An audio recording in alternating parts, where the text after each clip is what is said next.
এখন রাত অলমোস্ট 2:10 এই মধ্যরাতে আমি আর হানিফ ভাই একটা দামি কম্বল নিয়ে চলে আসছি চট্টগ্রাম শহরের প্রাণকেন্দ্র টাইগার পাস এলাকায়। আমরা আজকে এই দামি কম্বলটা কোনো একজন শীতার্ত মানুষকে আজকে দান করব। আমরা জানি না কার ভাগ্যে আছে এটা, তবে আমরা এমন মানুষ সিলেক্ট করব যেন প্রকৃতপক্ষে এই কম্বলটা দিয়ে পুরো শীতটা সে কাটিয়ে দিতে পারে। আর আমাদের দাদু আছে, এই যে আমাদের দাদু, আর আমার পিছনে অভি আছে ক্যামেরাম্যান, জাহেদ নাই, জাহেদকে আমরা খুব মিস করছি।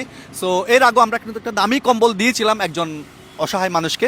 সো আপনারা সবাই দোয়া করবেন আমরা যেন সঠিক মানুষটা নির্বাচন করতে পারি এবং এই কম্বলটা তাকে মন থেকে, এবং আমাদের নিয়ত ছিল সেটা আজকে একটা কম্বল গিফট করব, এবং মন থেকে যেন সেটা আমরা দান করতে পারি এবং এই দান যেন সৃষ্টিকর্তা অবশ্যই কবুল করে নেয়।